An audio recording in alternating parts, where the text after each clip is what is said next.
Okay, another time, another turn. Raka declares that they're having a new prophet.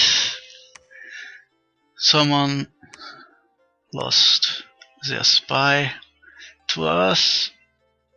Well, shit happens. We are still building castles and fortresses all over the place and searching for new magic sites to get more gems and other fine stuff. On the diplomacy front, I'm kind of waffling between fighting Xibalba and fighting Pangea. Apparently my ally Gav has told me Pangea plans to attack me, but Xibalba is using blood magic to drain our dominion or faith like mad, so he is kind of making himself a nuisance, so there's apparently an alliance brewing against him, and in this case Pangea will prefer to attack Xibalba with us instead of attacking me, which is nice, I guess. So peace will probably remain for a couple turns, because I have a non-aggression pact with Xibalba, and since fighting between nations with flyers can be an annoying clusterfuck, I'm really not inclined to enter this war right now. So I guess I'm trying to bid for time to see how the dice are falling. If Xibalba is starting to lose their two-front war, maybe I'm adding myself in. But if the fighting is more, let's say, neutral for both sides, then I'll keep myself out of that massacre. Well, anyway, what should I do? I have non-aggression pacts with 2 out of 3 people. Pangea is the only one. I don't actually am at diplomatically sanctioned peace right now. But anyway, as long as he doesn't attack, I won't have to deal with him. So I can instead look what Bogaris is doing. Bogaris has just taken over the throne to the west with a huge army. In the meantime, I'm building temples, labs, and fortresses to make sure that if war comes, then I can withstand it. Besides, this is how should I explain? A nice way to amass my sacreds into a huge enough army to deal with enemies in the future, since after all, even if I have the money to recruit as much of them as I can, they are still sacreds and thus a bit limited in recruitment in a game where you're getting buried in gold to recruit stuff with. There's still some scouting being done in the south, since I'm not really trusting Yeomon at the moment. You make me seem paranoid, but it's kind of hard to get Yeomon's player on IRC, and since we are mostly talking through the in-game messenger, let's say if he chooses to attack me, then it's not like I could get any early warning by just talking to him or talking to other people who are talking with him, since he's not that talkative on IRC. Honestly, I don't even remember talking to him on IRC, which is normally a bad sign. I don't want to say I've never talked with him, because I can't be sure. My memory on details can be atrocious. Anyway, time for a new Storm General, now that my capital is relegated to recruiting mages for my research and magic goals. Yes, and some more of my Iron Hail sacred archers, some more elephants, some more dudes with spears.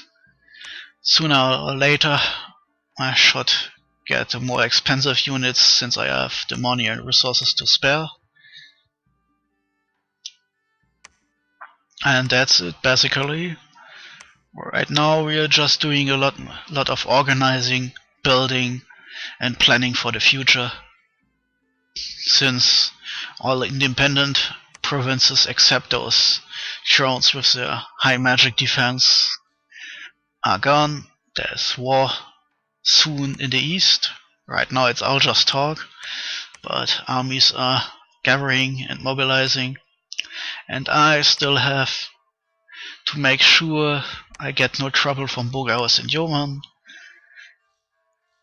And as soon as my building projects are finished, it's time to think about a target for our first expansion war against a real player. Well, and that's it already for this. The rest you can see me doing here is moving troops and units and mages around and recruiting stuff and looking up how the building projects are done. I go to the provinces where I built temples last turn and order labs built this turn, and the fort construction continues. All really boring stuff, really. Some more defense here and there. That's it really this turn.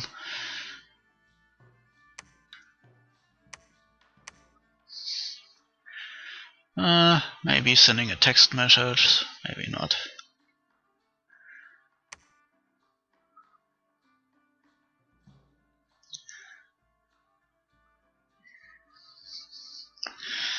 Ah yes, the good old what the fuck do I write down now? Yeah, here you can see me waffling in real time. Apparently there was a bump and I accidentally executed one of his armies because we were marching into the same province. At this point I wasn't really sure if this little incident wouldn't evolve into a giant war.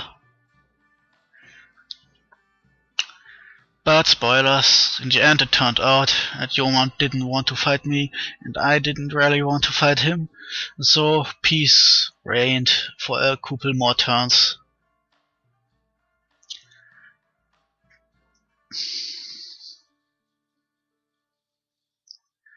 And that's it really for this turn. Yeah, not much happening here.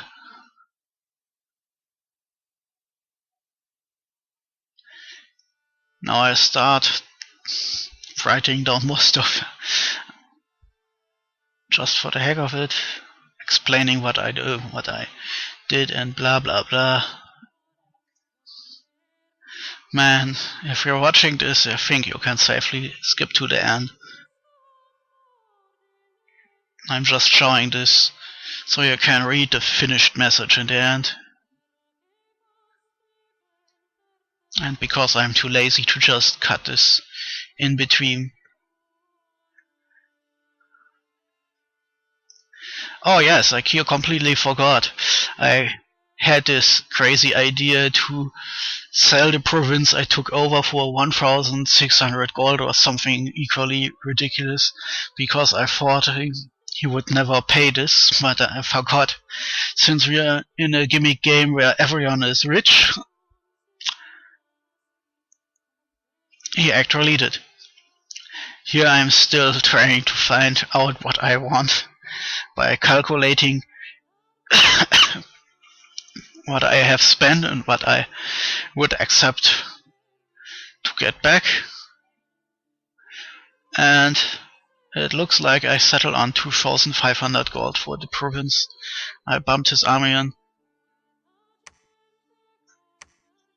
And apparently, yes, that's what I demanded for this province. It's kind of funny. Let's see how he reacts next time.